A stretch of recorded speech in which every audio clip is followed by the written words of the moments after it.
कहानी वार्ता सुन रहे मेरे सभी दोस्तों को विक्रम का नमस्कार। स्वागत है आप सभी का। दोस्तों, आज हम पहुंचे हैं कहानी शिकारी के भाग 9 में। मेरी पूरी कोशिश रहेगी कि ये अंतिम भाग हो। कुल मैं देख रहा हूं 52 पन्ने बचे हैं। मेरा प्रयास रहेगा कि मैं इसे 1 घंटा 10 मिनट में निपटा दूं। तो चलिए बाकी बातें कहानी के एंड में हमेशा की तरह शुरू करते हैं। शिकारी पार्ट 9। मैनचेस्टर, सीआईए का ठिकाना जहां देवराज चौहान को रखा गया था। देवराज चौहान की हालत बुरी थी। वो इस समय यातना के बुरे दौर से गुजर रहा था। इस बार उसकी तरफ से कोई लापरवाही नहीं बरत रहा था। अब के हालात ये थे कि उसके जख्मों पर मिर्ची लगाई जा रही थी। वो तड़प रहा था, कराह रहा था, चीखों को रोकने का भरकस चेष्टा कर रहा था। वो लोग नए नए जख्म बनाकर उस पर भी नमक मिर्च लगा रहे थे, जो कि उसे तड़पाने के लिए काफी था। देवराज चौहान का चेहरा लाल सुर्ख हुआ पड़ा था, आंखें भी लाल हो रही थी। टेबल के साथ उसे इस तरह बांध रखा था कि अब वो अपनी गर्दन भी ठीक से हिला नहीं पा रहा था। तुम अपने को इन यातनाओं से बचा सकते हो देवराज चौहान, कार्ल्स पास खड़ा खतरनाक स्वर में कह उठा। हमें सिर्फ इतना बता दो कि सीआईए एजेंटों की तस्वीरें मार्शल तक किसने पहुंचाई। नहीं बताऊंगा, पीड़ा से तड़पते देवराज चौहान ने कहा। बताना पड़ेगा तुम्हें, कार्ल्स गुर्राया। इस बार माइक का सख्त आदेश है कि तुम्हें तब तक जिंदा रखा जाए जब तक तुम इस सवाल का जवाब न दे दो। बोलो, उन 8 एजेंटों की तस्वीरों को मार्शल तक पहुंचाने में किस किस का हाथ है? उस दिन फिरोजा दिन भर तुम्हारे साथ रही। क्या फिरोजा ने उन तस्वीरों का इंतजाम करके तुम्हें दिया? देवराज चौहान ने कसकर होंठ बंद कर लिए। इसकी टांग पर चाकू से लंबा जख्म बनाकर उसमें नमक मिर्च भरो, जैसे करेले में मसाला भरते हैं। एक आदमी चाकू थामे टांगों की तरफ झुक गया। हम तुम्हें मरने नहीं देंगे, कार्ल्स खूंखार स्वर में कह रहा था। इसलिए निश्चिंत रहो कि हम तुम्हें मार देंगे, या इस यातनाओं से तुम मर जाओगे। अब हमें तुम्हारी जान की चिंता है। तभी देवराज चौहान चीखा। चाकू से उभरी टांग पर चीरा लगाया गया था। ऐसा ही करते रहेंगे। जख्मों में भरा नमक मिर्च तुम्हें चैन नहीं लेने देगा। तुम तो उसी पल पुनः देवराज चौहान के होंठों से चीख निकली। वो तड़प उठा। नए जख्म में नमक मिर्च भर दिया गया था। तड़पता रहा देवराज चौहान।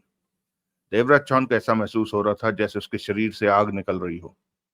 कुछ इस तरह लाल मिर्च और नमक का असर हो रहा था, परंतु रस्सियों से टेबल के साथ जकड़ा होने की वजह से वो ठीक से तड़प भी नहीं पा रहा था। कांपता हुआ शरीर स्पष्ट दिखाई दे रहा था। तभी यातना देने वालों में से एक बोला, इसके शरीर में सुइयां फंसा दें तो वो तकलीफ ये सहन नहीं कर पाएगा। ऐसा करूं? उसने कार्ल्स को देखा। कार्ल्स ने दरिंदगी भरी निगाहों से देवराज चौहान को देखा। पीड़ा की वजह से देवराज चौहान की आंखों में से पानी निकल रहा था। क्या कहते हो देवराज चौहान? कार्ल्स बोला। सुइयों वाला खेल खेलें?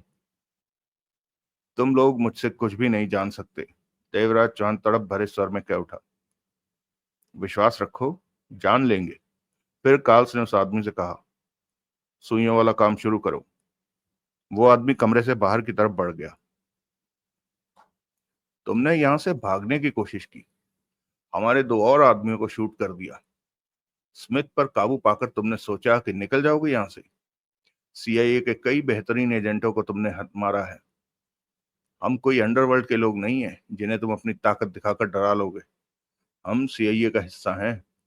हमारा दुश्मन दुनिया के किसी भी हिस्से में हो, उसे हम जिंदा नहीं। तभी दरवाजा खुला और माइक ने भीतर कदम रखा। वो पास आ गया। कार्ल्स माइक को देखता कह उठा, ये मुंह खोलने से इनकार कर रहा है। इसे यातना देते रहो, तड़पाते रहो। माइक क्रूर स्वर में बोला, ये सब कुछ बताएगा। तभी कार्ल्स का मोबाइल बजा। उसने फोन निकाला और बात करने लगा। माइक देवराज चौहान के पास पहुंचकर कड़वे स्वर में बोला, हम तुम्हें मरने नहीं देंगे। देवराज चौहान के जख्मों पर नमक मिर्च की इतनी तड़प हो रही थी कि बोला नहीं जा रहा था। अपना मुंह खोलकर तुम इन तकलीफों से मुक्ति पा सकते हो, माइक पुनः बोला। देवराज चौहान ने कुछ नहीं कहा। तभी सुइयों का छोटा सा पैकेट थामे वो व्यक्ति कमरे में आया। तुम इस पर सुइयों का इस्तेमाल कर रहे हो? माइक कहर से मुस्कुराया। हाँ, उसने कहा। हाथ में पकड़े पैकेट में से 3-3 इंच की लंबी सुइयों का बंडल था। इसके शरीर में सुइयां डालकर 1.5 इंच की जगह छोड़कर दूसरी जगह से बाहर निकाली जाएगी और छोड़ दिया जाएगा। मैं इसका पूरा शरीर इसी प्रकार सुइयों से भर दूंगा। इससे बहुत ज्यादा तकलीफ होगी, ये सहन नहीं कर पाएगा। सुना देवराज चौहान? माइक हंसा। देवराज चौहान के होंठ बंद थे, आंखें बंद थी। वो नमक मिर्च की पीड़ा को सहने की कोशिश कर रहा था। हमारे पास मांसाहारी चूहे भी हैं। सिर्फ एक चूहे को भी तुम्हारे शरीर पर छोड़ दिया जाए तो वो मजे से तुम्हारे शरीर का मांस खाने लगेगा और तुम्हारे शरीर में सुरंग बनाकर भीतर भी घुस जाएगा। परंतु ये आखिरी तरीका होगा। हमारी पूरी कोशिश होगी कि तुम जिंदा रहो और मुंह खोलो। चूहा तुम्हारे शरीर में सुरंग बनाकर घुस गया तो तुम मर जाओगे, परंतु उससे पहले हमारे पास बहुत कुछ है जो तुम सहन नहीं कर सकोगे। तभी कार्ल्स पास आता कह उठा, फोन पर बात करो, काम की बात है। माइक ने उससे फोन लेकर बात की। हेलो माइक, मैं डेट हूँ, मैनचेस्टर में ड्यूटी। कहो डेट। वाइट को जानते हो, जो ब्रिटिश जासूसी एजेंसी की खबरी है? उधर से डेट की आवाज आई। सुन रखा है वाइट का नाम। वही वाइट देवराज चौहान के बारे में छिपे अंदाज में जानकारी तलाश रहा है। वो जानना चाहता है कि सीआईए ने देवराज चौहान को पकड़कर कौन से ठिकाने पर रखा है। खूब। तो उसे देवराज चौहान की जरूरत है। ब्रिटिश जासूसी एजेंसी भी इस काम में क्यों आ रही? ब्रिटिश जासूसी एजेंसी का इस काम में कोई नहीं मतलब नहीं है। वो अमेरिका के किसी मामले में नहीं आएगी। तो वाइट, मेरी बात सुनो। वाइट तक किसी ठिकाने की खबर पहुंचा दो कि देवराज चौहान वहां है। माइक बोला। वहां पर हमारे 2-3 आदमियों से ज्यादा लोग ना हो। इससे क्या होगा? मैं नहीं जानता, परंतु पता चल जाएगा कि वाइट किस चक्कर में है। ठीक है। माइक ने फोन करके कॉल्स को थमाया और देवराज चौहान के पास पहुंचकर बोला, कहीं तुम वाइट को बचाने की कोशिश तो नहीं कर रहे? देवराज चौहान ने आंखें खोलकर उसे देखा और कह उठा, तुम ये बात भी कभी नहीं जान सकोगे। हम अपने काम की बात ढूंढ लेते हैं। माइक ने जहरीले स्वर में कहा। अभी अभी खबर मिली है कि वाइट तुम्हें ढूंढता फिर रहा है। आखिर उसे किसी ने तो कहा होगा कि तुम्हें ढूंढे। देवराज चौहान ने आंखें बंद कर ली। तुम लोग अपना काम जारी रखो, माइक ने सख्त स्वर में कहा और बाहर की तरफ बढ़ गया। अगला दृश्य। लखनऊ। रामलीला ग्राउंड में अंधेरा घना छाने लगा था। दिन रात में बदलता जा रहा था। उस लंबे ग्राउंड में दूर तक रोशनी चमक रही थी। हर तरफ गहमा गहमी थी। स्टेज पर तो बहुत ही तेज रोशनी थी। शाम के 7:30 बज रहे थे। नेताओं का आना शुरू हो चुका था। छोटे नेता माइक थामकर पार्टी जिंदाबाद का नारा लगा देते तो कभी कोई आकर घोषणा करता कि प्रोग्राम शुरू हो चुका है और माननीय नेता फलां साहब भाषण देने आ रहे हैं। प्रधानमंत्री जी यहाँ आने के लिए रवाना हो चुके हैं। आज का समय यादगार रहेगा। लोगों की भीड़ बढ़नी शुरू हो गई थी। 1000 से ऊपर लोग आगे बैठने की चाहत में पहले ही आकर बैठ गए थे। बीतते वक्त के साथ और लोग भी आते जा रहे थे।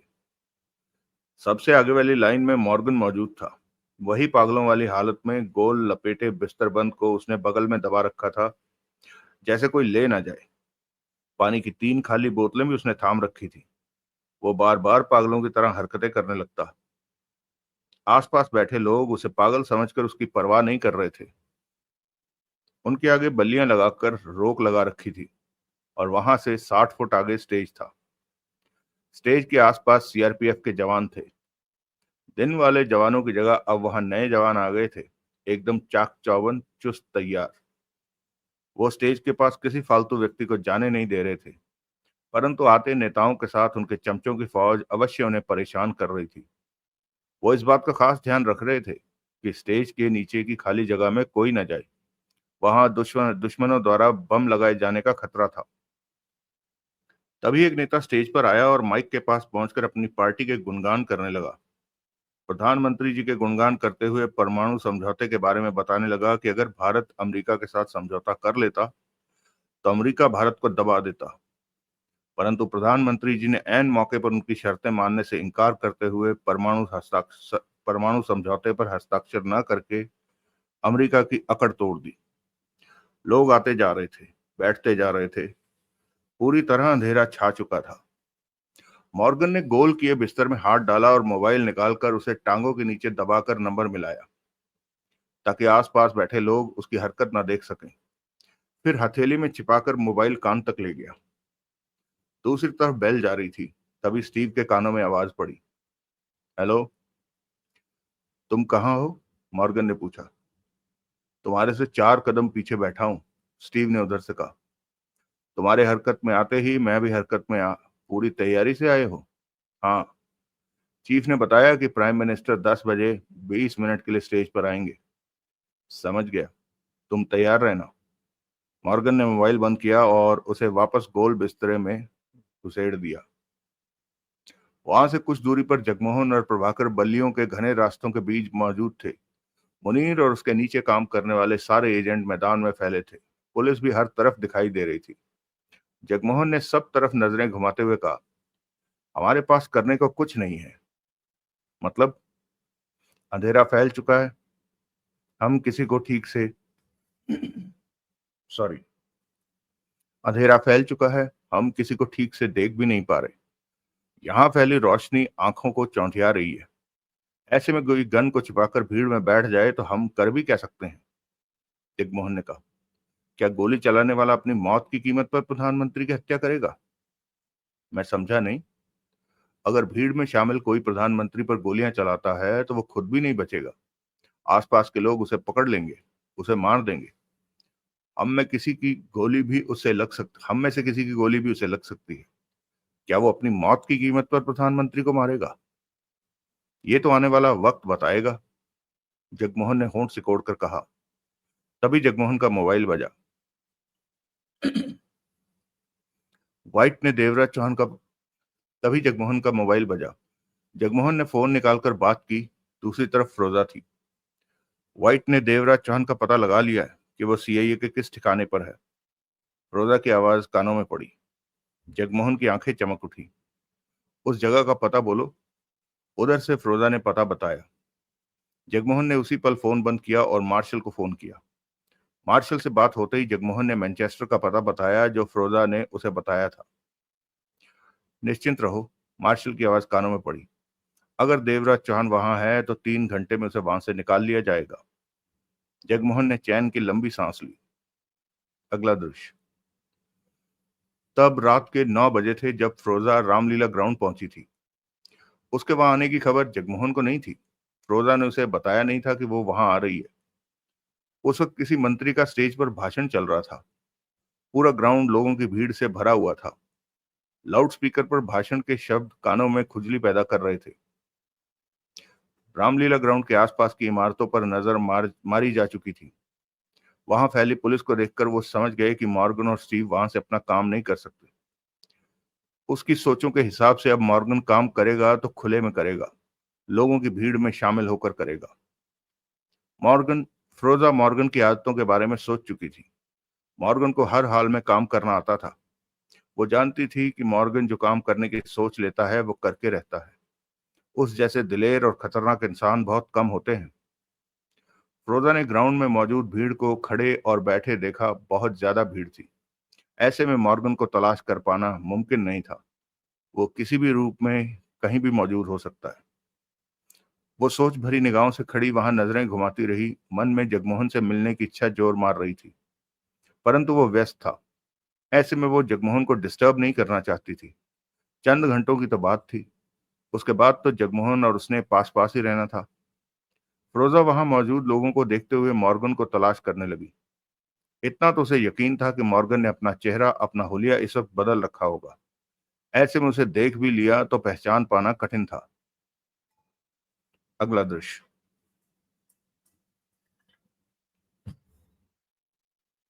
जगमोहन और प्रभाकर इस वक्त आपस में फासला रखते वहां बैठे लोगों के बीच में से निकलते, लोगों को देखते जा रहे थे। उन्हें विदेशी व्यक्ति की तलाश थी जो भीड़ में बैठा हो। वहां रोशनी आधी अधूरी थी। उन्हें यह भी पता था कि मॉर्गन और स्टीव वहां हुलिया बदले हुए भी हो सकते हैं। परंतु वो अपनी कोशिशों में लगे हुए थे।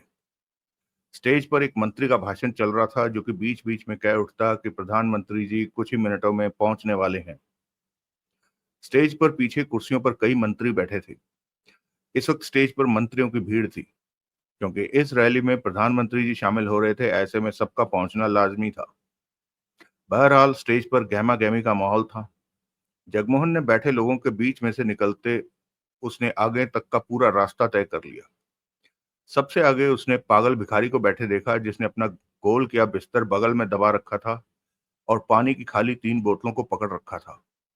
जगमोहन ने उस पर से नजरें हटा ली और दूसरी तरफ से पुनः वापसी के लिए चला और वहां बैठे लोगों पर नजरें दौड़ाने लगा। स्टेज के आसपास सीआरपीएफ वाले सतर्कता से मौजूद अपनी ड्यूटी को अंजाम दे रहे थे। लाउडस्पीकर पर मंत्री के भाषण का जोशीला स्वर गूंज रहा था। तभी जगमोहन का मोबाइल बजने लगा। हेलो। जगमोहन ने बात की। शोर की वजह से आवाज स्पष्ट सुनाई नहीं दे रही थी। जगमोहन, मैं फिरोजा। कठिनता से जगमोहन ने ये शब्द सुन पाए। पास के लाउडस्पीकर की आवाज कुछ सुनने नहीं दे रही थी। मैं तुमसे बाद में बात करता हूँ, जगमोहन ने ऊंचे स्वर में कहा। मैं यहीं पर हूँ, ग्राउंड, रामलीला ग्राउंड। पर जगमोहन कुछ भी ठीक से सुन नहीं सका। लेकिन एक बात जगमोहन के कानों में पड़ी थी कि फिरोजा कह रही थी कि मैंने एक को पहचान लिया है। रुको, मैं अभी तुमसे बात करता हूँ, जगमोहन ने चीख कर फोन पर कहा और वहां बैठे लोगों की भीड़ से बाहर निकलने लगा। 2-3 मिनट में जगमोहन ऐसी जगह आ गया जहां स्पीकरों का शोर कम था। अब कहो फिरोजा, जगमोहन बोला। मैं रामलीला ग्राउंड में ही हूँ और मैंने एक को पहचान लिया है। किसे? जगमोहन के होंठों से तेज स्वर निकला। मॉर्गन को या स्टीव को? वो इन दोनों में से कोई नहीं है। वो पहले वाले 8 में से एक है जिसकी तस्वीरें तुम्हें भेजी थी। तुम कहाँ हो? फिरोजा ने अपनी स्थिति बताई। वहीं रहो, उस पर नजर रखो, मैं आ रहा हूँ। इसके बाद जगमोहन ने प्रभाकर को फोन करके उस जगह पहुंचने को कहा। उसने इतना ही बताया कि एक आदमी को पहचान लिया गया है। प्रभाकर ने कहा, अभी पहुंचता हूँ। अगला दृश्य। प्रभाकर वहां अकेला नहीं पहुंचा। साथ में मुनीर और 4 लोग और थे। वो आते इधर उधर फैल गए। प्रभाकर की निगाह जगमोहन पर जा टिकी, जो कि फिरोजा से बात कर रहा था। ये जगह बैठे लोगों के सबसे पीछे की जगह थी, जहां लोग खड़े हुए भाषण सुन रहे थे और यहां से मंच बहुत दूर और छोटा दिख रहा था। फिरोजा ने पहले ही जगमोहन को पास आते देख लिया। जगमोहन पास पहुंचा तो फिरोजा खुलकर मुस्कुराई। जगमोहन भी मुस्कुराया। कैसे हो? अच्छा हूं, जगमोहन सतर्क स्वर में बोला। वो कहाँ है? सावधानी से अपनी बाईं तरफ देखो। ब्राउन पैंट, सफेद कमीज, चेहरे चेहरे पर दाढ़ी मूछें। जगमोहन ने बाईं तरफ देखा। फिरोजा के बताए हुए हुलिये का व्यक्ति उसे दिखा, जो इधर उधर देख रहा था। पक्का ये उन 8 में से ही है? जगमोहन ने वापस फिरोजा को देखा। हाँ, इसकी दाढ़ी मूछें नकली हैं। वो विदेशी है, बालों पर विग लगा रखी है।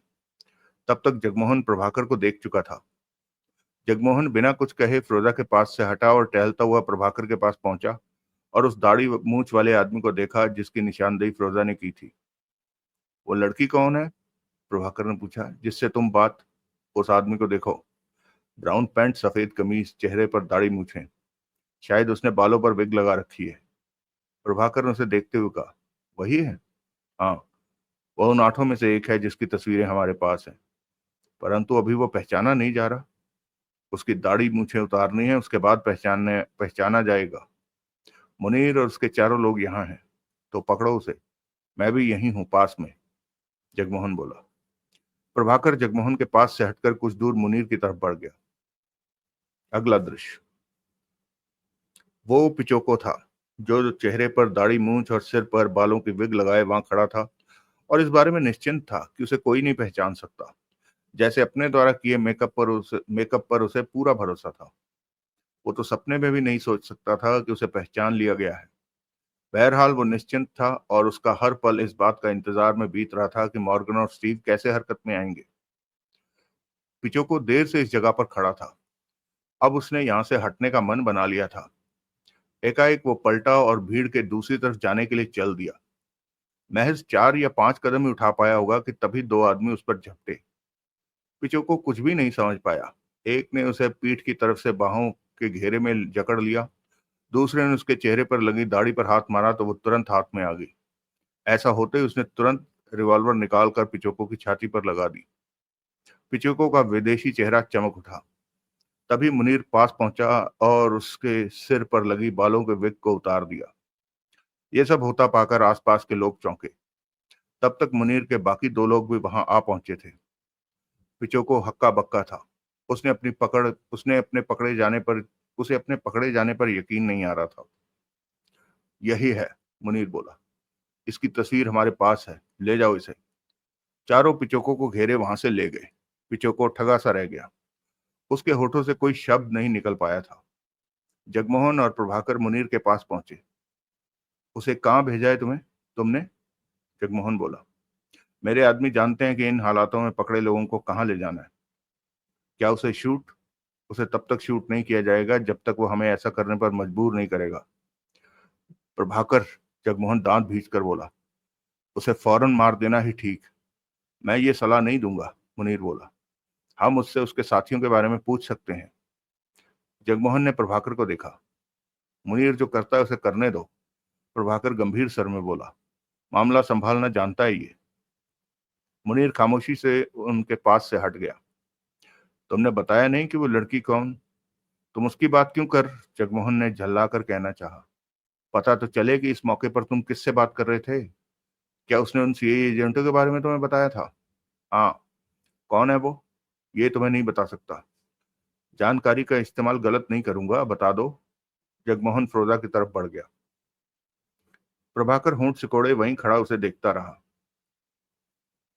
तुम्हें यहाँ नहीं आना चाहिए था, जगमोहन फिरोजा के पास पहुंचकर जगमोहन ने कहा। मैं ना आती तो तुम उस सीआईए एजेंट को कैसे पकड़ पाते? फिरोजा मुस्कुराकर बोली। जगमोहन भी मुस्कुराया, फिर बोला, कैसे पहचाना उसे? तब मैं उसे ही देख रही थी, एकाएक हथेली से वो दाढ़ी सेट करने लगा। मैं समझ गई कि दाढ़ी नकली है। उसे ध्यानपूर्वक देखने पर मैंने महसूस किया कि वो विदेशी है और उन आठों में से एक है। अब उसे कहाँ ले गए हैं? वो मार्शल के एजेंटों के पास है।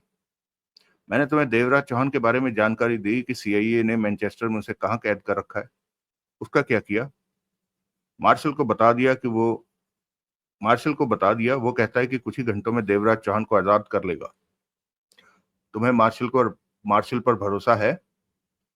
इतना तो है ही। क्या तुम देवराज चौहान को वहां से निकाल नहीं सकती? मैनचेस्टर में होती तो शायद ऐसा कर लेती, परंतु यहां रहकर मैं कुछ नहीं कर सकती, रोजा ने गंभीर स्वर में कहा। मैं तुमसे ये रैली खत्म होने के बाद मिलूंगा, जगमोहन ने कहा। जरूर, किसी और को पहचान पाई तो तुम्हें फोन पर खबर कर दूंगी। जगमोहन उसके पास से जाने लगा तो फिरोजा शरारती स्वर में कह उठी, प्रोग्राम पक्का है ना? कैसा प्रोग्राम? जगमोहन ने ठिठक कर फिरोजा को देखा। हमारी शादी का प्रोग्राम पक्का है, जगमोहन ने प्यार भरे स्वर में कहा और प्रभाकर की तरफ बढ़ गया। उसके पास पहुंचने पर प्रभाकर ने बेचैनी से कहा, तुम मुझे उस लड़की के बारे में बताते क्यों नहीं कि वो काम की तरफ ध्यान दो। 10 बज रहे हैं, प्रधानमंत्री जी पहुंचते ही होंगे। अगला दृश्य।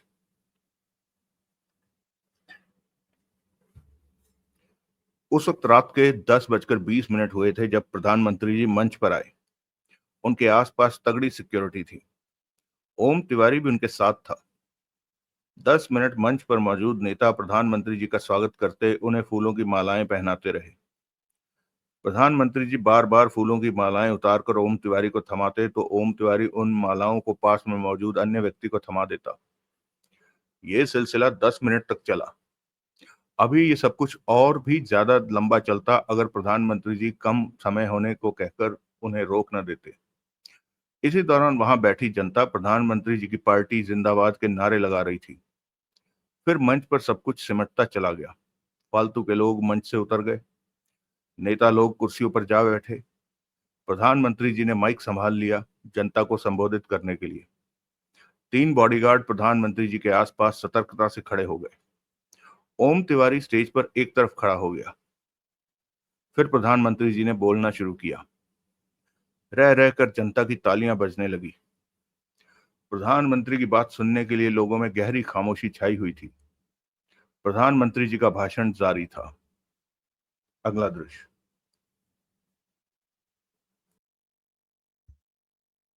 मॉर्गन पागल भिखारी के रूप में बैठे लोगों की में सबसे आगे बैठा था।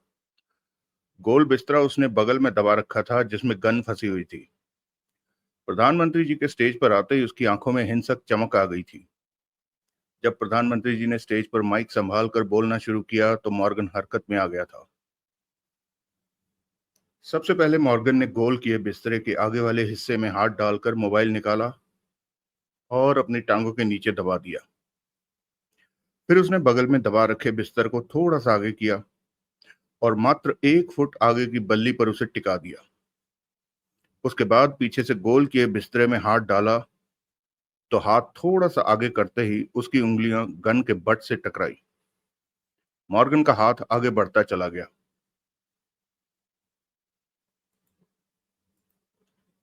उसकी उंगलियां गन पर से गुजर रही थी। एकाएक बिस्तरे के भीतर आगे बढ़ता उसका हाथ थम गया। उसकी उंगलियां ट्रिगर को छू गई थी। प्रधानमंत्री जी की तेज आवाज में भाषण जारी था। जनता का पूरा ध्यान उनकी कही जाने वाली बातों पर था। बिस्तर के आगे का हिस्सा बल्ली पर टिका था। इससे मॉर्गन को काम करने में बहुत सहायता मिल रही थी। उसने बिस्तरे में लपेट रखी गन को सीधा किया और गन को थोड़ा सा आगे को धकेला कि उसकी नाल बल्ली पर टिके बिस्तरे के आगे के मुंह तक आ जाए। अपनी सेटिंग करने में मॉर्गन को उस स्थिति में सिर्फ 5 मिनट लगे। उसके आसपास बैठे लोगों को सपने में भी गुमान नहीं था कि उनके पास बैठा पागल भिखारी प्रधानमंत्री पर गोलियां चलाने जा रहा है। मॉर्गन का हाथ बिस्तरे में घुसा। गन के ट्रिगर पर उंगलियां सेट हो चुकी थी। उसकी गन से महज 50-60 फुट दूर स्टेज पर प्रधानमंत्री जी मौजूद थे। चूंकि मंच ऊंचाई पर था, इसलिए निशाना लेने में मॉर्गन को कोई परेशानी नहीं थी। मॉर्गन के लिए इस तरह निशाना लेना बहुत आसान था। प्रधानमंत्री जी का निशाना लेने के लिए मॉर्गन तैयार था। वो गोली चलाने वाला था। तभी मंच पर खड़ा ओम तिवारी प्रधानमंत्री जी की तरफ बढ़ने लगा। उसके हाथ में एक कागज था जो कि शायद वो प्रधानमंत्री जी को देना चाहता था। उसके कदम कदम तेजी से उठे थे। मॉर्गन ने उसकी परवाह नहीं की। वो प्रधानमंत्री जी का निशाना लेने जा रहा था। ओम तिवारी प्रधानमंत्री जी से 3 कदम ही दूर था कि एकाएक उसके पांव में माइक की तार फंस गई। वो जोरों से लड़खड़ाया, तेजी से संभलने की चेष्टा की, परंतु सीधा प्रधानमंत्री जी से आ टकराया। यही वो वक्त था जब मॉर्गन ने ट्रिगर दबाया था। गोली की आवाज का तेज धमाका गूंजा। ओम तिवारी के टकराते ही प्रधानमंत्री जी लड़खड़ाकर नीचे गिर गए। उनकी जगह पर 2 पलों के लिए ओम तिवारी आ गया और मॉर्गन की चलाई गोली ओम तिवारी के सिर में जा लगी। ये सब होते पाकर वहां हड़कंप मच गया। स्टेज पर प्रधानमंत्री के गिरने की घटना और तिवारी को गोली लगते देखकर मॉर्गन के होंठों से गुर्राहट निकली। प्रधानमंत्री जी बाल बाल बच गए थे। इसके साथ ही मॉर्गन अपनी जगह से उछलकर खड़ा हुआ और गन का मुंह प्रधानमंत्री की तरफ करके तर तर गोलियां चलाने लगा। तीनों गनमैनों को गोलियां जा लगी। 2 नेताओं को भी गोलियां लगी। प्रधानमंत्री जी नीचे गिरे पड़े थे, इसलिए सुरक्षित रहे। उन पर मरा ओम तिवारी गिरा पड़ा था। इस वक्त वो इस वक्त के हालातों को समझ चुके थे और नीचे ही लेटे रहे। प्रधानमंत्री जी नीचे गिरे पड़े थे, इसलिए सुरक्षित रहे। उन पर मरा ओम तिवारी पड़ा था। वो इस वक्त हालातों को समझ चुके थे और नीचे ही लेटे रहे। परंतु अब तक जनता में हो हल्ला मच गया था। वहां पर मौजूद पुलिस वाले और सीआरपीएफ के जवान मॉर्गन की तरफ दौड़े। उसी समय पीछे की भीड़ में से किसी ने मॉर्गन की टांग पकड़कर खींच ली। मॉर्गन बुरी तरह लड़खड़ाया। गोल लपेट रखे बिस्तर के भीतर गन पर रखा हाथ फिसल गया।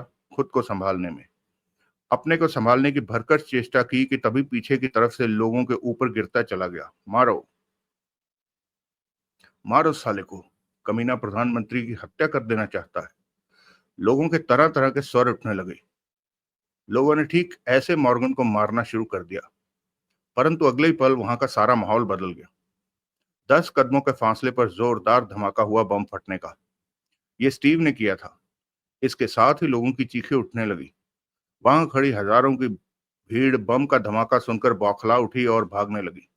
ऊपर से स्टीव ने अपनी रिवॉल्वर निकाल ली और भागती भीड़ पर फायर करने लगा। और भी चीखों पुकार मच गई। कुछ गोलियां उन पर भी जो उसे मार रहे थे। दो को गोलियां लगी तो उनमें भी भगदड़ मच गई। वो मॉर्गन को छोड़कर अपनी जान बचाने को भागे। मौका पाते ही मॉर्गन उछलकर खड़ा हो गया। वो जानता था कि खेल खराब हो गया है, प्राइम मिनिस्टर बच गए हैं, परंतु इस वक्त उसके लिए सबसे जरूरी था अपनी जान बचाना।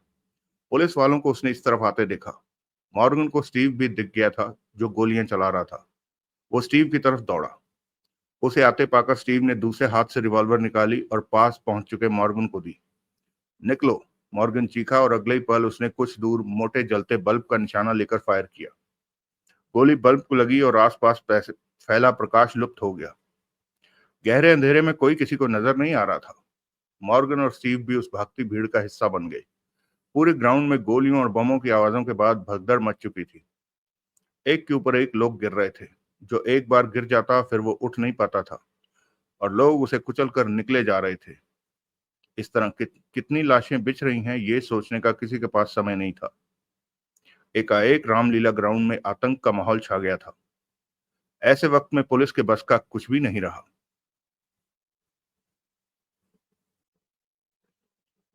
अगला दृश्य। जब मॉर्गन ने मंच पर फायरिंग शुरू की तो तब फ्रोजा वहां से 30 कदम दूर साइड में खड़ी हुई थी। उसने जब गोलियों की आवाजें सुनी तो बुरी तरह चौंकी थी, और उसे वो पागल भिखारी गोलियां चलाता नजर आया था। उस तरफ दौड़ी, जबकि उसके फौरन बाद ही घटनाक्रम तेजी से बदला था। स्टीव ने बम विस्फोट करके और फायरिंग करके वहां आतंक का माहौल बना दिया था। ऐसा होते पाकर फ्रोजा भी एक तरफ रुक गई थी। फिर उसने पागल मॉर्गन सॉरी फिर उसने पागल भिखारी को स्टीव से रिवॉल्वर लेते और दोनों को भागती भीड़ के साथ भागते देखा। वो समझ गई कि वो लोग भागने की फिराक में हैं। मॉर्गन को वो इस हुलिये में पहचान नहीं पाई थी। रोजा भी उनके पीछे पीछे दौड़ती हुई भीड़ का हिस्सा बन गई। रोजा की खास निगाह पागल भिखारी पर थी। बल्ब को शूट किए जाने की वजह से वहां अंधेरा था, परंतु कुछ आगे जाते ही दूसरे बल्ब की रोशनी उन पर पड़ने लगी। वो आगे जा रहे थे तो रोशनी तेज होती जा रही थी। चीखो पुकार, दहशत फैली हुई थी हर तरफ।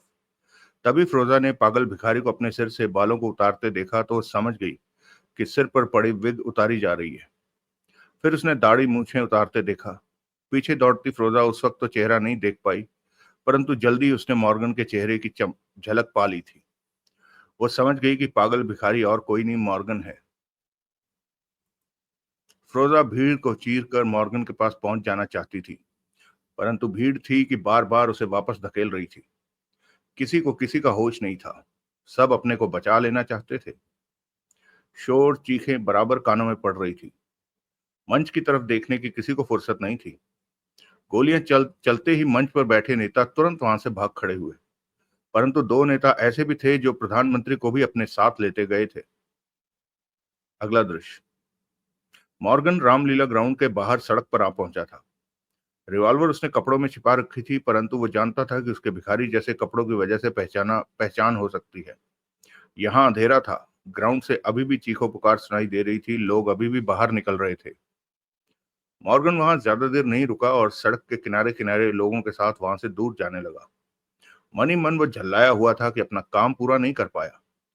ऐन मौके पर प्रधानमंत्री नीचे गिर गए, वरना उसकी चलाई गोली का शिकार हो जाते। उसके बाद भी उसकी गोलियां प्रधानमंत्री जी को नहीं लगी थी।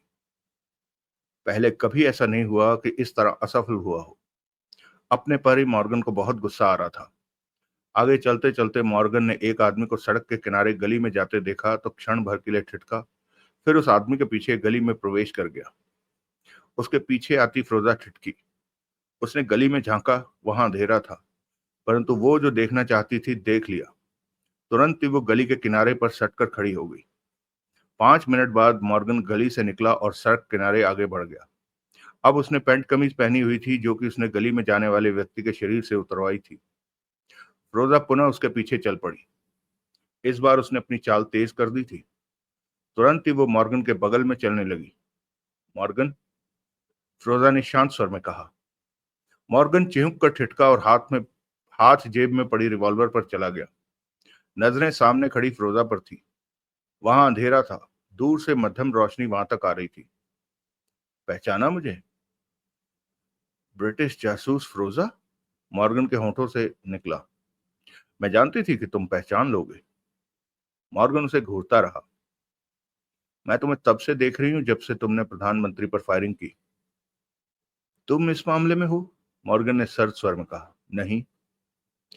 तो यहाँ पर तुम्हारी मौजूदगी को क्या समझे? मैं जानती हूँ कि अब की बार असफल होने पर दोबारा तुम जोरदार कोशिश करोगे प्रधानमंत्री की जान लेने की। वो ब्रिटिश प्रधानमंत्री नहीं है जिनकी तुम्हें चिंता करनी पड़े।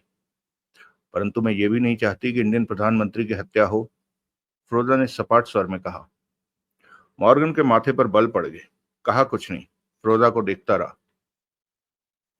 इस वक्त तुम्हें मेरे सामने नहीं आना चाहिए था, मॉर्गन ने सख्त स्वर में कहा। तुम तो तभी फ्रोजा ने पैंट की जेब से पिस्तौल निकाली और मॉर्गन की छाती पर लगा दी। मॉर्गन चौंका। तुम्हें मरा पाकर जगमोहन बहुत खुश होगा। कौन जगमोहन? जिसने तुम्हारे भाई बॉट को शूट किया था। इसके साथ ही फ्रोजा ने ट्रिगर दबा दिया। तेज पटाखे के साथ तेज पटाखे की आवाज के साथ गोली मॉर्गन की छाती में प्रवेश कर गई। मॉर्गन हक्का बक्का खड़ा रह गया। उसे यकीन नहीं आया कि फ्रोजा ने उसे शूट कर दिया है। धमाके जैसी तेज आवाज सुनते ही लोग वहां रुके और वहां से दूर हटने लगे। एकाएक मॉर्गन की टांगे मुड़ी। वो नीचे बैठता चला गया, परंतु इस दौरान उसने रिवॉल्वर निकाली जो कि फ्रोजा देख नहीं सकी। मॉर्गन को अपने सीने में अंगारा धसा महसूस हो रहा था। फ्रोजा शांत सी उसके सामने खड़ी थी। फिर वो भी नीचे बैठी और मॉर्गन से बोली, मैं इस मामले में फंसना नहीं चाहती, सीआईए को अपना दुश्मन नहीं बनाना चाहती, इसलिए जा रही। उसी पल जोरदार धमाका हुआ। मॉर्गन ने हाथ में दबी रिवॉल्वर का ट्रिगर दबा दिया। गोली नीचे बैठी फ्रोजा की ठोड़ी में लगी और सिर से बाहर निकल गई। अगला दृश्य। मुनीर के एजेंटों ने बाहर सड़क पर खड़ी वैन में पिचेको को ले जाकर आधे घंटे में ही उसकी हालत बिगाड़ दी थी। ऐसी यातनाएं दी गई कि जुबान बंद रखने की हिम्मत ज्यादा देर कायम नहीं रख सका। यातना का जो अंदाज किसी हिंदुस्तानी को पता है वो विदेशी लोग सोच भी नहीं सकते।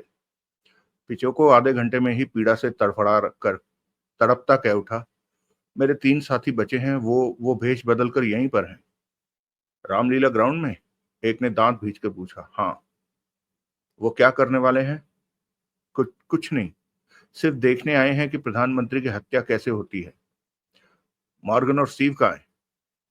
मुझे नहीं पता, उनकी कोई खबर नहीं, हमारा उनसे कोई संबंध नहीं। तो तुम्हें कैसे पता चला कि मॉर्गन और स्टीव के बारे में? तो तुम्हें कैसे पता चला मॉर्गन और स्टीव के बारे में? चीफ ने बताया था, पिचो को हाँफता हुआ कह उठा। तुम लोगों का ठिकाना कहाँ है? पिचोको ने ठिकाना बताया। मतलब कि तुम चारों एक साथ वहीं रह रहे हो? हाँ। यहां से तुम्हारे तीनों साथी वहीं पहुंचेंगे? हाँ। चल बेटा, वहीं चल। दूसरे ने मोबाइल पर किसी से संबंध बनाकर वैन के पीछे आने को कहा। 30 मिनट में वो उस मकान पर जा पहुंचे जो पिचोको, हेनरी, ग्रेगरी और जैकी का ठिकाना था। वहां रामनाथ मिला जिसे कि पकड़कर कहीं और ले जाया गया। मार्शल के 7 एजेंट वहां थे। 2 सतर्कता के नाते बाहर अंधेरे में छिप गए, बाकी के 5 भीतर रहे, पिचोको के पास। पिचोको के हाथ पांव बांधकर उसे एक तरफ डाल दिया गया। तभी एक ने खतरनाक स्वर में कहा, वो तीनों यहां ना पहुंचे तो तेरे को यहीं पर गोली मार देंगे। वो आएंगे। पिचोको अभी भी दर्द से तड़प रहा था। इनके आने के बाद रामलीला ग्राउंड में क्या हुआ इन्हें कुछ नहीं पता था। लाइट ऑफ किए, घात लगाए, 5 एजेंट अंधेरे में दुबके रहे। एक एक पल काटना भारी हो रहा था, परंतु वक्त को इसी तरह बिताना जरूरी था। शिकार करने के लिए शिकारी को टकटकी लगाए सही वक्त का इंतजार करना पड़ता है। फिर आधी रात को आहट हुई। बाहर का दरवाजा खोले जाने और किसी के भीतर आने की आवाज आई। कदमों की आहटें पास आती जा रही थी। तभी ग्रेगरी की बड़बड़ाहट उसके कानों में पड़ी। कोई नहीं आया, लगता है मैं सबसे पहले ही आ गया हूं। इससे पहले ग्रेगरी कमरे में आकर लाइट ऑन करता, उसे संभलने का मौका दिए बिना ही अंधेरे में ही उस पर झपट पड़े और काबू पा लिया गया। लाइट जलाकर उसके हाथ पांव बांधे गए और उसे एक तरफ डाल दिया गया। तुम्हारे किसी साथी के आने पर तुम लोगों की आवाज निकालकर उसे सतर्क करने की कोशिश तुम्हारे किसी साथी के आने पर तुम लोगों ने आवाज निकालकर उसे सतर्क करने की कोशिश की तो हम तुम्हें शूट कर देंगे। करीब 1 घंटे बाद जैकी और हेनरी इकट्ठे ही वहां पहुंचे और वो भी फंदे में आ फंसे। अगला दृश्य। जगमोहन सख्ते की हालत में था। मॉर्गन और फ्रोजा की लाशें उसने देख ली थी। मॉर्गन को वो नहीं पहचानता था, परंतु विदेशी होने के नाते इतना तो समझ ही गया कि वो मॉर्गन या स्टीव हो सकता है। परंतु फ्रोजा की मौत ने उसे कंपा कर रख दिया था। फिरोजा के साथ शादी करके वो अपनी नई जिंदगी शुरू करने जा रहा था, परंतु अब फिरोजा जिंदा नहीं रही थी। जगमोहन हक्का बक्का सा था। जब प्रभाकर ने उसे संभालने की चेष्टा की तो वो फफक कर रो पड़ा। वहां पब्लिक की काफी भीड़ थी। पुलिस ने भी वहां घेरा पुलिस भी वहां घेरा बनाए फैली थी और रोशनी के लिए दो पुलिस वाहनों की हेडलाइट वहां फैली हुई थी। क्योंकि दोनों विदेशी थे और उन्होंने एक दूसरे को मारा था, इसलिए मामले को छिपाने की चेष्टा नहीं की गई। पुलिस की कार्रवाई में मार्शल के एजेंटों ने कोई दखल नहीं दिया। प्रधानमंत्री और नेता लोग वहां से कब के जा चुके थे। रैली का अंत बहुत बुरी अवस्था में हुआ था। मंच पर से 6 लाशें उठाई गई, जिनमें 2 नेता थे, 3 प्रधानमंत्री के सिक्योरिटी गार्ड्स और एक ओम तिवारी की लाश। पुलिस सतर्कता और तेजी से अपना काम कर रही थी। मंच के सामने बैठे लोगों पर स्टीव ने जो फायरिंग की थी, उसमें 18 लोगों की जान चली गई थी और लगभग इतने ही घायल हुए थे। हर तरफ खून बिखरा हुआ था। पुलिस अपनी कार्रवाई पूरी करते हुए लाशों को वहां से ले जाने की जल्दी में थी। ग्राउंड में इस वक्त लोग नहीं थे, पुलिस थी। रोशनी जल रही थी। भगदड़ में पैरों के नीचे आकर मरने वालों की संख्या 8 थी। वहां दिल दहला देने वाला नजारा था। जगमोहन को सब कुछ बिखरा बिखरा सा लग रहा था। प्रभाकर उसे तसल्ली देता वहां से दूर ले गया और उसे रोने दिया, ताकि उसके दिल का दर्द कुछ हल्का हो जाए। जब जगमोहन रो धोकर चुप हुआ तो प्रभाकर ने कहा, मुझे अफसोस है उस लड़की की मौत का। मेरे ख्याल से उसके पास पड़े विदेशी की लाश शायद मॉर्गन की हो। मुझे भी यही लगता है, जगमोहन ने भर्राए स्वर में कहा। इसका मतलब उस लड़की ने मॉर्गन को पहचान लिया था। वो उसके पीछे गई होगी कि गोलियां चल गई। जगमोहन अपने गीले गालों को हथेली से साफ करने लगा। वो लड़की तुम्हारी खास थी, है ना? प्रभाकर बोला। हम कुछ दिनों में शादी करने वाले थे। ओह, इसी के वास्ते वो इंडिया आई थी। इसी के वास्ते वो इंडिया आई थी, जगमोहन पुनः दुख भरे स्वर में बोला। उसने सीआईए के एक एजेंट को पहचाना जिसे हमने पकड़ लिया था। फिर उसने मॉर्गन को भी पहचान लिया। आखिर वो थी कौन? जो ब्रिटिश गुप्तचर एजेंसी की एजेंट फ्रोजा। ओह, समझा। परंतु वो तुम्हें मिली कहाँ और बात शादी तक कैसे पहुंची? जगमोहन ने प्रभाकर को देखा, फिर मुंह फेर लिया। अपने को संभालो, तुम बच्चे नहीं हो, प्रभाकर ने कहा। कुछ बातें हम इंसानों के बस में नहीं होती। मॉर्गन सच में खतरनाक था। रोजा को यह मालूम होना चाहिए था और उसके पीछे जाने की अपेक्षा बेहतर होता कि वो तुम्हें फोन करती। फिरोजा कम नहीं थी। वो मॉर्गन के बारे में सब काफी कुछ जानती थी। कहीं तो चूक हुई फिरोजा से जो उसे गोली खानी पड़ी। प्रभाकर ने सिर हिलाकर कहा। लाशों का क्या होगा? जगमोहन ने पूछा। दोनों विदेशी हैं। पुलिस अपनी रिपोर्ट लाशों के साथ लगाकर इन्हें मरने वालों के पतों पर भेज देगी। जगमोहन ने तड़प भरे अंदाज में होंठ भींचकर आंखें बंद कर ली। लाशों के पास पुलिस वालों का जमघट लगा हुआ था। प्रभाकर उसका कंधा थपथपाकर रह गया। उसका क्या किया जो सीआईए एजेंट पकड़ा गया था? जगमोहन ने खुद को संभालते हुए कहा। मुझे पता नहीं, मुनीर से मेरी बात नहीं हुई। पता करो। प्रभाकर ने मुनीर को फोन किया। बात करके प्रभाकर ने फोन बंद किया और जगमोहन से बोला, उस सीआईए एजेंट का मुंह खुलवा लिया है कि उसके साथी कहाँ टिके हुए हैं। अब वो एजेंट उसके साथियों को पकड़ने की फेर में है। वो कहता है शायद 2 घंटे तक वो हाथ में आ जाए। अगला दृश्य। ठीक इसी वक्त मैनचेस्टर में दिन के 12:30 बज रहे थे। माइक अभी अभी उस ठिकाने पर पहुंचा था जहां देवराज चांद को रखा हुआ था। तभी एक आदमी ने आकर उससे कहा, मिस्टर स्मिथ आपसे बात करना चाहते हैं। उन्होंने कहा था कि आप जब भी आए तो ये बात आपसे कह दूं। माइक ने सिर हिलाया और आगे बढ़ गया। स्मिथ के कमरे में पहुंचा। तुम बहुत व्यस्त हो? स्मिथ उसे देखते ही कह उठा। मुझसे मिलने का वक्त नहीं है तुम्हारे पास? कुछ ज्यादा ही व्यस्त चल रहा हूं, माइक कुर्सी पर बैठता हुआ कह उठा। न्यूयॉर्क वापस पहुंचना है मुझे, परंतु यहाँ के काम भी पूरे करने हैं जो मेरे हवाले हैं। देवराज चौहान ने मुंह खोला है कि नहीं? नहीं। वो सख्त जान है, हमारे सवालों के जवाब उसके पास हैं, परंतु मुंह नहीं खोला, माइक बोला। कुछ लोग ऐसे होते हैं। शाम तक मुंह नहीं खोला उसने तो मैं उसे खत्म करने का ऑर्डर दे दूंगा। कल सुबह मैंने न्यूयॉर्क जाना है।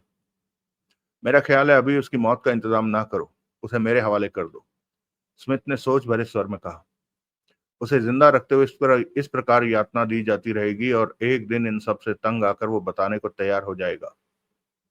जैसा तुम चाहो स्मिथ, पीछे से देवराज चौहान को तुम संभाल लेना। माइक ने शांत स्वर में कहा। तुमने मुझे बुलाया, मुझसे कोई काम था या सिर्फ मेरा चेहरा देखना चाहते थे? तुम्हें कुछ बताना है। अभी चीफ का फोन आया था, स्मिथ ने गंभीर स्वर में कहा। चीफ ने बताया कि इंडिया में प्राइम मिनिस्टर की हत्या करने में मॉर्गन और स्टीव असफल रहे। इस कोशिश में मॉर्गन मारा गया। स्टीव की कोई खबर नहीं है चीफ के पास। माइक के दांत पिच गए।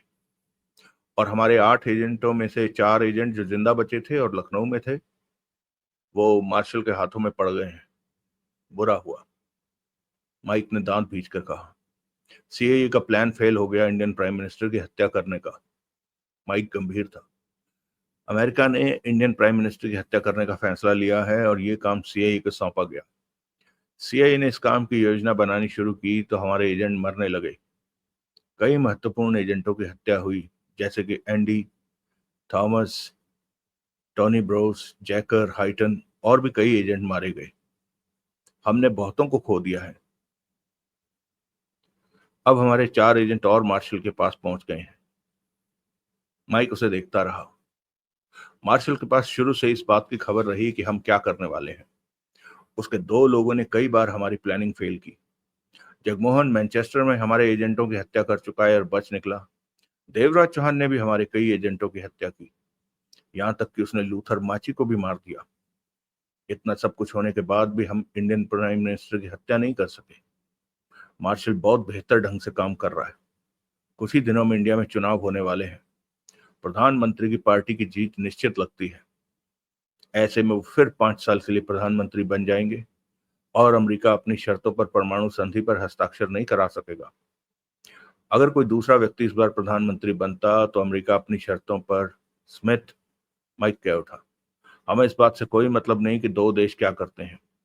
हमें अपने काम से मतलब है। मैं वही कह रहा हूं कि हम प्रधानमंत्री की हत्या नहीं कर सके। स्वीकार करता हूं कि इस काम में हम फेल हो गए, जबकि ऐसा होना नहीं चाहिए था। चीफ बहुत मायूस है।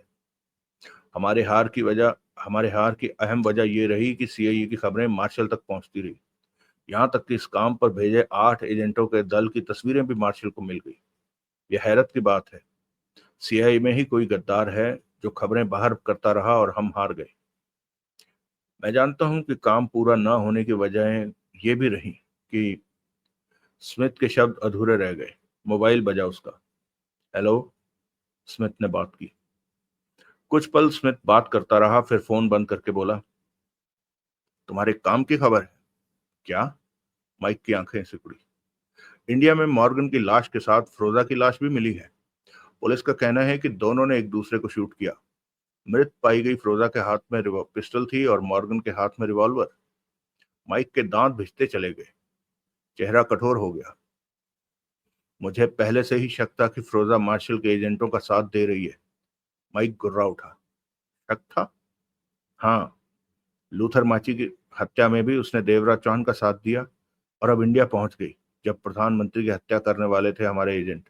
और नतीजा सामने है कि उसने मॉर्गन को शूट कर। ऐसा क्यों करेगी फ्रोजा? वो मार्शल के एजेंट जगमोहन से प्यार कर बैठी है। इसी वजह से ये सब कुछ हुआ। देवराज चौहान फ्रोजा को बचाने के लिए ही मुंह बंद रखे हुए है, क्योंकि जगमोहन उसका खास है। माइक गुस्से से भर चुका था। फ्रोजा का चीफ ये सब नहीं जानता होगा। वो कभी नहीं कहेगा कि फ्रोजा इंडियन एजेंटों का साथ दे रही सीआईए के खिलाफ। माइक उठकर खड़ा हो गया। फ्रोजा ने और भी कई गड़बड़ियां की होंगी जो हमें धीरे धीरे पता चलेंगी। मुझे उन 4 एजेंटों की चिंता है जो मार्शल के हाथ लग गए हैं, स्मिथ बोला। हम उन्हें नहीं बचा सकते, माइक ने होंठ भींचकर कहा। वो 4 हैं। एक आध को हम भूल भी सकते हैं, परंतु 4 नहीं। पहले ही हमारे काफी एजेंट मारे जा चुके हैं। इस बारे में चीफ से बात करो। मेरा कोई मतलब नहीं है इस मामले से। कहने के साथ ही माइक स्मिथ के कमरे से बाहर निकला और तेज कदमों से उस तरफ बढ़ गया जहां देवराज चौहान था। माइक के चेहरे पर कठोरता नाच रही थी। माइक ने उस कमरे में प्रवेश किया। वहां 3 लोग थे, कार्ल्स और यातना देने वाले 2 लोग। देवराज चौहान बुरे हाल टेबल पर पीठ के बल बंधा लेटा था। उसके शरीर की हालत देखकर पता चलता था कि वो टॉर्चर के किस बुरे वक्त से गुजर रहा है। देवराज चौहान की छाती, पेट, बाहें, टांगों पर 2-3 इंच लंबी तारें धसी हुई थी, जो कि एक तरफ से डालकर इंच भर का हिस्सा छोड़कर जिस्म के बाहर निकली हुई थी दूसरी तरफ से। बहुत पीड़ा हो रही थी उसे। कभी कभी वो तड़प भी उठता था। शरीर के अन्य हिस्सों के जख्म भी ताजा और खुले हुए थे। वहां भी नमक मिर्च स्पष्ट भरा नजर आ रहा था। देवराज चौहान के बोलने की शक्ति काफी हद तक छिन चुकी थी। हर ओर से उसे पीड़ा का एहसास हो रहा था। नहीं बोला ये? माइक ने देवराज चौहान को देखते हुए कहा। नहीं, कार्लसन कह उठा। माइक चेहरे पर जहरीले भाव समेटे देवराज चौहान के पास पहुंचा। देवराज चौहान की आंखें बंद थी। मैं तुम्हें बहुत अच्छी खबर सुनाना चाहता हूं देवराज चौहान। देवराज चौहान की बंद पलकें हिली। तुम जिसे बचाना चाहते थे, जिसके लिए यातना सह रहे थे, वो मर गई है। देवराज चौहान की आंखें खुल गई। उसने माइक को देखा। माइक के चेहरे पर जहरीली मुस्कान नाच रही थी। फिरोजा अब जिंदा नहीं रही। कुछ देर पहले इंडिया के प्राइम मिनिस्टर की हत्या की कोशिश कर रहे हमारे एक एजेंट मॉर्गन को मारने के चक्कर में वो खुद भी मर गई। कहो तो जगमोहन से बात करा दूं, उसके मुंह से ये बात सुन लो। देवराज चौहान माइक को देखता रहा। अब मैं स्पष्ट समझ चुका हूं कि तुम फिरोजा को बचाने के लिए मुंह बंद रखे हुए थे, क्योंकि वो जगमोहन को प्यार करने लगी थी। मैं, देवराज चौहान धीमे स्वर में कह उठा, अपनी मर्जी से मुंह खोलता हूं। मेरी मर्जी के बिना कोई मेरा मुंह नहीं खुलवा सकता। फिरोजा के बारे में बताओ कि उसने तुम लोगों का साथ मिलकर सीआईए के खिलाफ क्या क्या किया है। मैंने कब कहा कि फिरोजा हमारा साथ दे रही थी?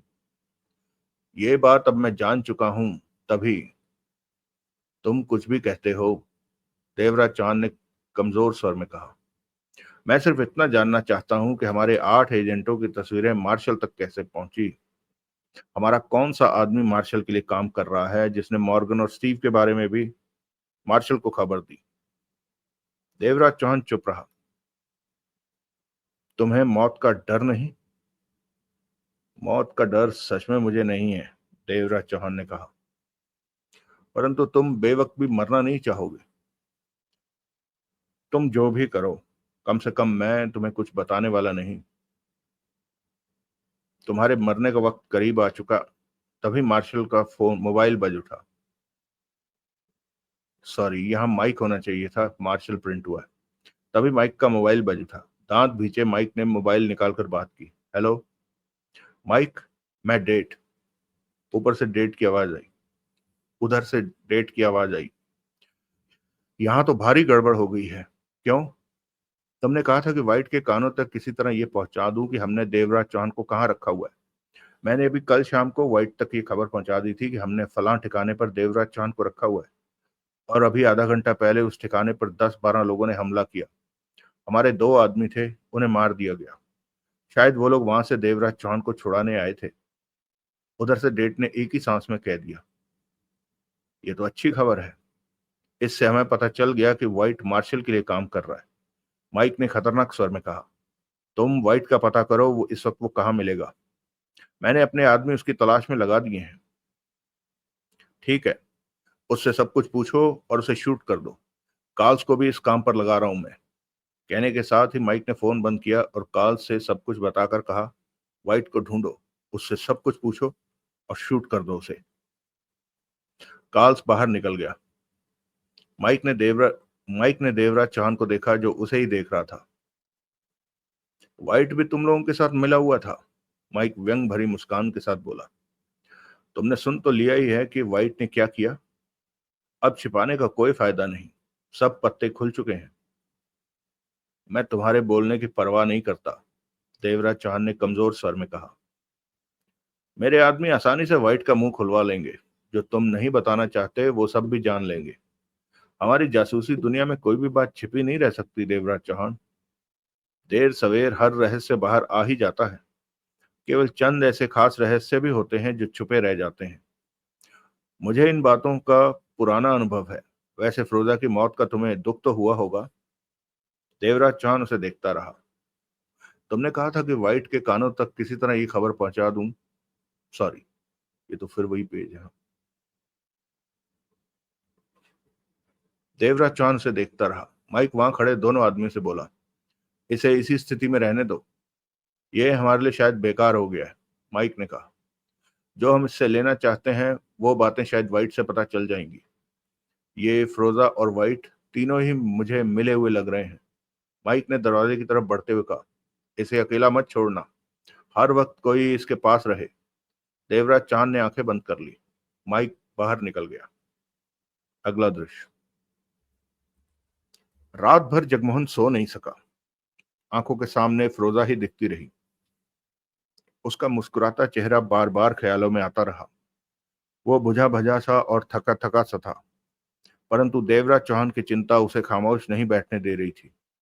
बुरी आशंकाओं ने घेरा हुआ था कि उसे कि कहीं फिरोजा की तरह देवराज चौहान को भी कुछ न हो जाए। प्रभाकर बार बार उसके साथ बराबर उसके साथ था और उसे राहत देने का काम कर रहा था। सुबह 4 बजे होटल में पहुंचे दोनों, और जाने कब उनकी आंख लग गई। अगले दिन 10 बजे जगमोहन की आंख खुली। प्रभाकर भी उठ गया। उसे उठते पाकर, यहाँ हमारा कोई काम नहीं है, प्रभाकर रूम सर्विस को कॉफी का ऑर्डर देने के बाद बोला। हम दिल्ली चलेंगे, बहुत काम है हमारा लखनऊ में। जगमोहन का चेहरा कठोर हो गया। सीआईए ने फिरोजा को मारा है। रात उनके जो एजेंट पकड़े हैं उन्हें मैं बुरी मौत दूंगा तभी। तुम बहुत ज्यादा गुस्से में हो, प्रभाकर शांत स्वर में बोला, इसलिए ठीक से सोच नहीं पा रहे हो। क्या कहना चाहते हो? जगमोहन के दांत भिज गए। देवराज चौहान को तुम भूल रहे हो, जो मैनचेस्टर में सीआईए के कब्जे में। उसे मैं कैसे भूल सकता हूँ? जगमोहन ने पूर्वत स्वर में कहा। देवराज चौहान को बचाने का एक मौका तुम्हें ऊपर वाले ने दिया है। उन 4 एजेंटों का सौदा हम सीआईए से कर सकते हैं कि बदले में देवराज चौहान को छोड़ दे। जगमोहन प्रभाकर को देखता रह गया। वो चारों एजेंट हमारे किसी काम के नहीं है। वो इस बात को तो कबूलने से रहे कि वो हमारे प्रधानमंत्री की हत्या करने के लिए इंडिया आए थे। बात कबूल भी ली तो प्रेस के सामने वो बयान देंगे कि ये सारी बातें हमसे जबरदस्ती बुलवाई गई हैं, यानी कि सारा मामला उलझन भरा होगा। तो क्यों ना उनका सौदा करके देवराज चौहान की जान बचाई जाए। जगमोहन सोचों में दिखा। मैं नहीं चाहता कि फिरोजा के बाद तुम देवराज चौहान के जुदा होने की तकलीफ सहन करो। इसी वजह से मेरे इसी वजह से ये बात मेरे दिमाग में आई। परंतु इस मामले में मात्र तुम्हारा मेरा सोचना कुछ नहीं करेगा। मार्शल की सहमति भी चाहिए। तुम्हें क्या लगता है कि मार्शल इनकार करेगा? ये मार्शल की सोच पर निर्भर है। वो हाँ भी कर सकता है और ना भी। मुझे क्या पता वो इस मामले में क्या सोचेगा। मार्शल देवराज चौहान को बचाने से पीछे नहीं हट सकता। देवराज चौहान को बचाना उसकी जिम्मेदारी है। प्रभाकर खामोश रहा। तभी वेटर कॉफी दे गया। दोनों कॉफी पीने लगे। जगमोहन के चेहरे पर सोच के भाव नाच रहे थे। उसी पल बेल बजी। दरवाजा खोला तो मुनीर को खड़े पाया। मुनीर भीतर आते क्या उठा। रात हमने प्रधानमंत्री जी को बचा लिया, परंतु दूसरे काफी लोग मारे गए। हमने नहीं बचाया, जगमोहन बोला। प्रधानमंत्री जी अपनी किस्मत से बच गए। किस्मत पर यकीन करते हो तुम? मुनीर कुर्सी पर बैठ गया। हाँ, मैंने सुना है कि रात कोई लड़की मरी, वो तुम्हारी खास पहचान की थी। मुनीर ने पूछा। तुम्हें किसने बताया? मार्शल ने। मार्शल से तुम्हारी बात हुई?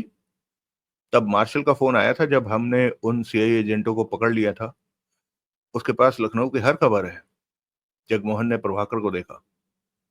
मैं मार्शल को कोई खबर नहीं दे रहा, यह काम मेरा नहीं है, प्रभाकर बोला।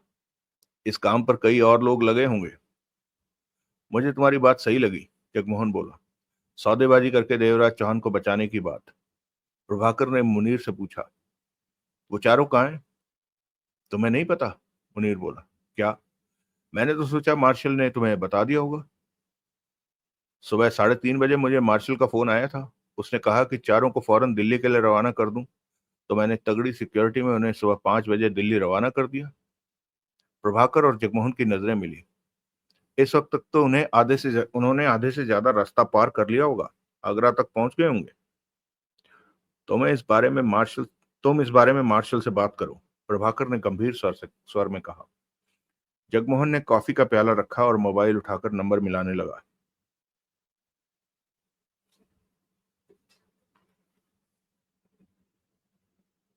कॉफी का प्याला रखा और मोबाइल उठाकर मार्शल का नंबर मिलाने लगा। आराम से बात करना मार्शल से, प्रभाकर जगमोहन को शांत रखने की कोशिश में कह उठा।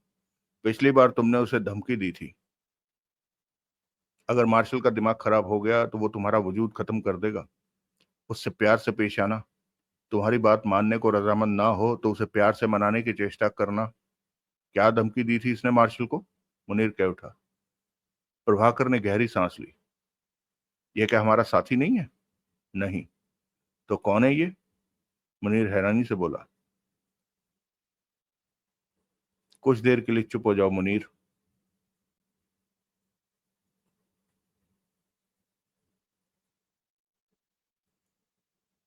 जगमोहन की मार्शल से बात हो गई। मैं तुम्हें फोन करने ही वाला था, उसकी आवाज सुनते ही मार्शल ने कहा। रोजा का मुझे अफसोस है कि रात वो मारी गई। तुम्हें अफसोस क्यों है?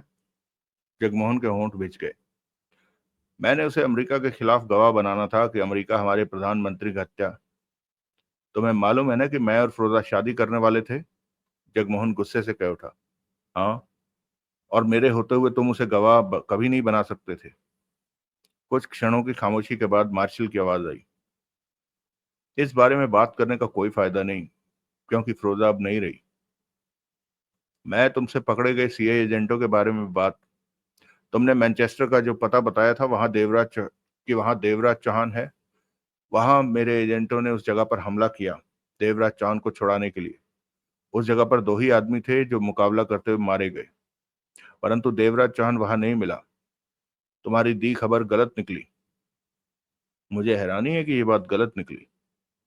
जगमोहन भारी भारी तौर पर उलझन में फंस गया।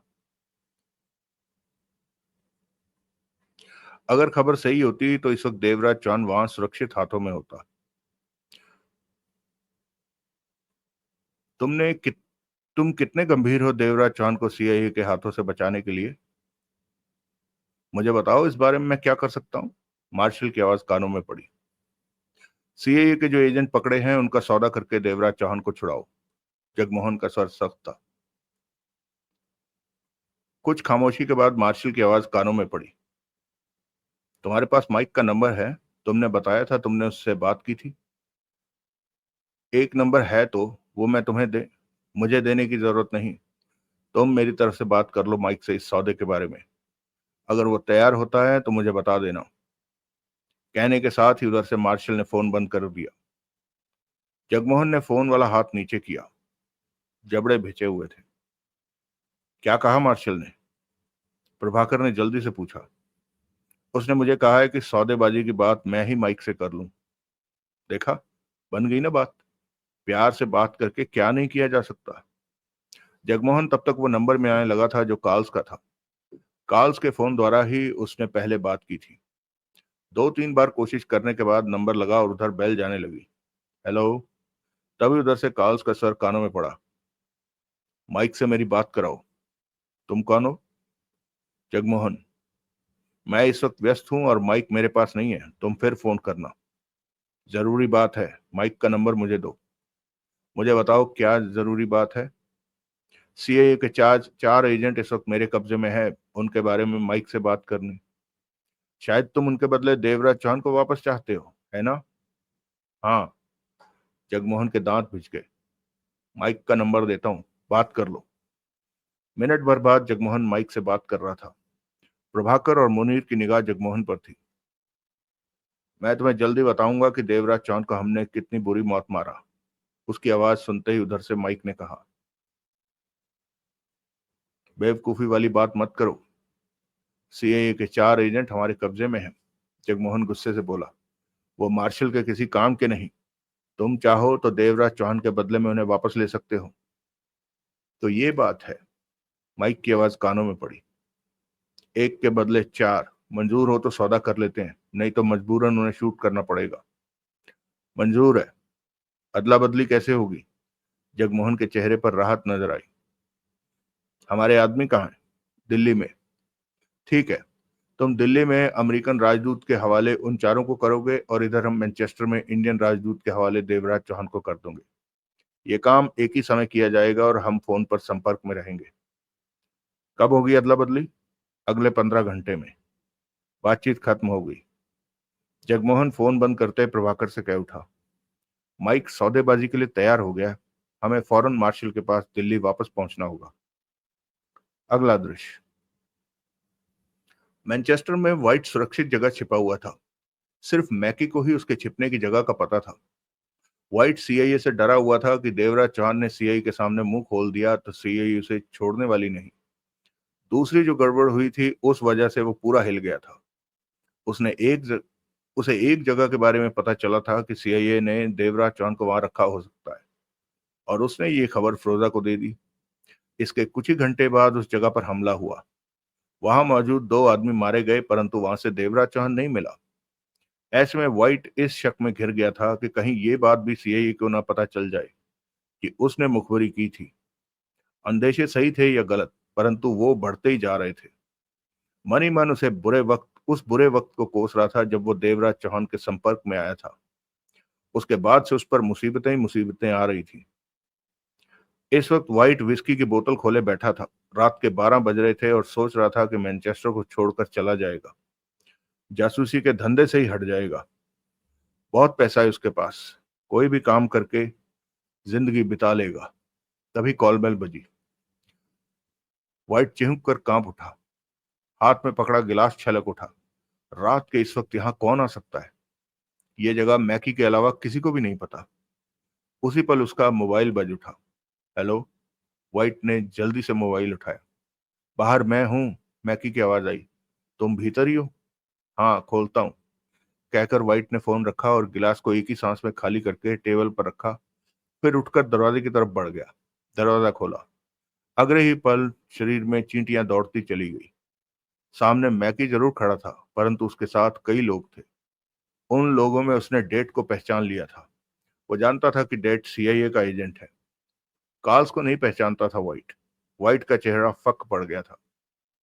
सॉरी व्हाइट, मैकी ने शांत स्वर में कहा। मैं इन्हें ना यहाँ लाता तो मुझे मार देते ये। फिर वो सारे भीतर आ गए। व्हाइट को एक कुर्सी पर बैठा दिया गया। कार्ल्स ने टेबल पर पड़ी बोतल में से एक गिलास तैयार करके उसे थमाया और कड़वे स्वर में कह उठा, तुम्हें अब इसकी जरूरत पड़ेगी, पी जाओ, क्योंकि तुमने सच बोलना है। व्हाइट को काटो तो खून नहीं वाला हाल था उसका। तो तुम फिरोजा और देवराज चौहान से कब से मिलकर काम कर रहे हो? मैं नहीं। तभी डेट का हाथ घूमा और व्हाइट के गाल पर पड़ा। व्हाइट का सिर घूम गया। विस्की का गिलास हाथ से छूटकर नीचे जा गिरा। इसी के साथ ही डेट ने रिवॉल्वर निकालकर उसकी छाती पर रख दी और सेफ्टी लीवर हटा दिया। मुझे मत मारो, व्हाइट कांप कर बोला। मैं तो खबरें बेचने वाला इंसान हूं। जो मुझे पैसा देगा वो खबरें ले लेगा। रोजा और देवराज चौहान ने भी मुझे पैसे दिए थे। किस काम के लिए? फिरोजा जानना चाहती थी कि सीआईए के जो एजेंट इंडियन प्रधानमंत्री की हत्या करने के लिए गए हैं उनकी तस्वीरें किसी प्रकार हासिल करूं। मैंने ये काम कर दिया। कैसे? न्यूयॉर्क स्थित सीआईए एजेंट नीलोफर ने $2000 में उन 8 तस्वीरों को मुझे बेचा था। नीलोफर? कार्ल्स कुर्राया। वो नीली आंखों वाली लड़की? वो वही वही। मॉर्गन और स्टीव के बारे में भी तुमने ही फिरोजा और देवराज चौहान को बताया था? फिरोजा को? ये खबर किसने दी? नीलोफर ने ही। $1000 उस तक पहुंचाने पड़े, व्हाइट ने जल्दी से कहा। और क्या किया तुमने? फिरोजा मुझसे ये जानना चाहती थी कि सीआईए ने देवराज चौहान को कहाँ कैद कर रखा है। मैंने पता करके बता दिया। इसके अलावा मैंने तुम लोगों के खिलाफ कुछ नहीं किया। ये सब करना तो मेरा धंधा। डेट ने ट्रिगर दबा दिया। तेज धमाका हुआ और गोली व्हाइट की छाती में प्रवेश कर गई। डेट ने उसके माथे के साथ रिवॉल्वर लगाई और पुनः ट्रिगर दबा दिया। दोबारा धमाका हुआ और गोली उसके माथे से प्रवेश करके सिर के पीछे से निकलकर कुर्सी की पुष्ट से टकराई और फिर उसके फर्श पर गिरने की आवाज आई। व्हाइट की आंखें फटी की फटी रह गई थी। अगला दृश्य। अगले दिन सीआईए के चारों एजेंट और देवराज चौहान की अदला बदली हो गई। तीसरे दिन देवराज चौहान इंडिया पहुंचा। वो काफी घायल था। जगमोहन उसे एयरपोर्ट से सीधा नर्सिंग होम ले गया। वो खुश था कि देवराज चौहान उसे सही सलामत वापस मिल गया, परंतु फिरोजा की याद आने पर मन भारी हो जाता था कि अगर अब फिरोजा भी साथ होती तो सब कुछ कितना अच्छा रहता। बहरहाल जगमोहन दिन रात देवराज चौहान के पास ही नर्सिंग होम में रहा और 10 दिन में देवराज चौहान की हालत में इतना सुधार हो गया था कि डॉक्टर ने उसे छुट्टी दे दी। तब देवराज चौहान ने जगमोहन से ही कहा, फिरोजा नहीं रही? नहीं, जगमोहन ने कहा और मुंह फेर लिया। देवराज चौहान ने दोबारा इस बारे में कुछ नहीं पूछा। जब वो नर्सिंग होम से निकलने लगे तो मार्शल वहां आया। दोनों उसे देखते ही ठिठक गए। मैंने डॉक्टर को फोन नंबर देकर कह रखा था कि जब तुम्हें यहां से छुट्टी मिले तो मुझे फोन कर दे, तभी मैं आ पहुंचा। कोई नोट वोट देने आए हो? जगमोहन बोला। ये काम तो मुफ्त वाला ही था, परंतु अगले काम के नोट मिल सकते हैं। अगला काम? जगमोहन ने माथे पर बल डालकर मार्शल को देखा। तुम दोनों के लिए मेरे पास एक और काम है। उस काम की अच्छी कीमत मिलेगी और साथ में तुम्हारे लिए हम दोबारा कभी काम नहीं करेंगे। जगमोहन कह उठा। मैं तुमसे भी कह रहा हूं देवराज चौहान। मार्शल ने देवराज चौहान को देखा। जगमोहन के शब्द ही मेरे शब्द हैं। जो इसे पसंद नहीं, वो काम मैं नहीं करूंगा, समझा? जगमोहन ने छाती फुलाकर मार्शल से कहा। हमारी नमस्ते ले और रास्ते अलग हुए। खामखा हमें इतनी लंबी चौड़ी मुसीबत में डाल दिया, बदले में एक फूटी कौड़ी नहीं दी। इसके साथ ही जगमोहन ने देवराज चौहान की बांह पकड़ी और दोनों आगे बढ़ गए। मार्शल की निगाह देवराज चौहान से मिली तो देवराज चौहान के होठों पर मुस्कान फैल गई। रुके नहीं, वो आगे बढ़ते चले गए। मार्शल के चेहरे पर मुस्कान थिरक उठी। नजरें उन दोनों की पीठ पर ही टिकी थी।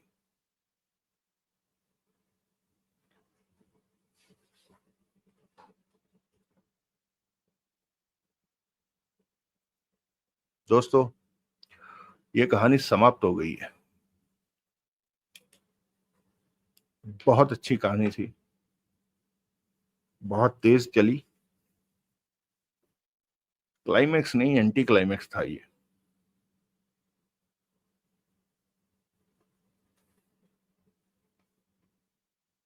आप सबको कैसी लगी ये कहानी?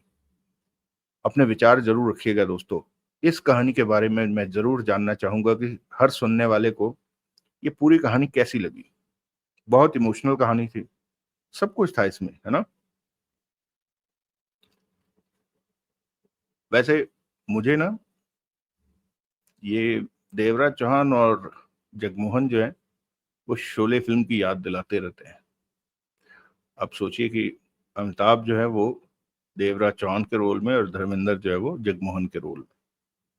ठीक है, कुछ इस तरह का। खैर, तो चलिए अब हम आगे बढ़ते हैं। कल आपको किसी और कहानी से रूबरू करवाएंगे। आप सब दोस्तों ने मेरा बहुत मान रखा है, मुझे इस बात का गर्व है। कुछ नए दोस्त भी जुड़े हैं जिन्होंने कमेंट किया, मैं पहले उनका धन्यवाद करना चाहूंगा।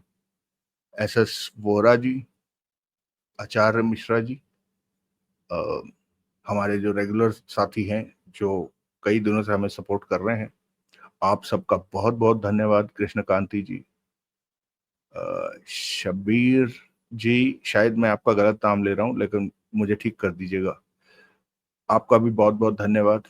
अजय वर्मा जी का धन्यवाद। राजेश जी का हमेशा की तरह धन्यवाद। शैलेंद्र जी, आपका धन्यवाद। सुशील जी, आपका भी धन्यवाद। कैसर जी, आपका भी धन्यवाद।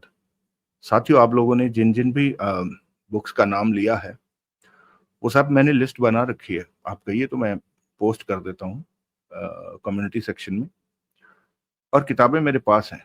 जस्ट ये है कि अ, मैंने सोच लिया है आप सबके धन्यवाद हेतु अब मैं सैटरडे संडे को कोशिश करूंगा कि ज्यादा रिकॉर्ड कर सकूं और पूरी की पूरी किताब एक ही बार में डाल सकूं।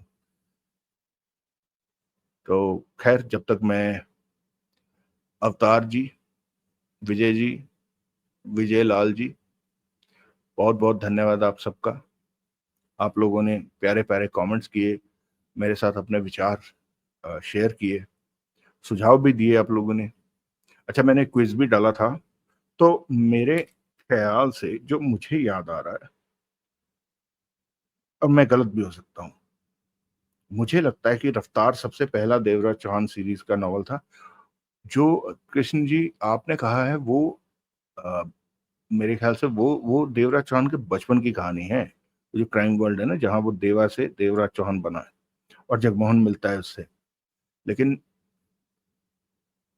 पहली कहानी जो सीरीज की थी वो अ, रफ्तार ही थी, ऐसा मेरा मानना है। वैसे कोई हमारे सुनने वाले हों जिन्हें, जो हमसे भी पक्के फैन हों देवराज चौहान के, तो बहुत धन्यवाद होगा यदि आप इस विषय पर कोई रोशनी डालें और हमारा मार्गदर्शन करें। मैं अभी तो मेरे पास करीब 100 से ऊपर किताबें मैंने इकट्ठी कर ली हैं, और अभी तो हमने 4-5 ही डाली है ना, कितनी 5 होंगी, ये 6, तो 2025 में तो खत्म नहीं होंगी, ये मुझे नहीं लगता खत्म हो जाएंगी।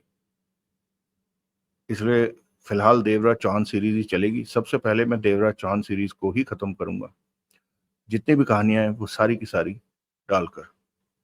आप सब साथियों से अनुरोध है, तहे दिल से विनती है कि आप सब साथ दें, सब्सक्राइब करें, कमेंट भी किया करें।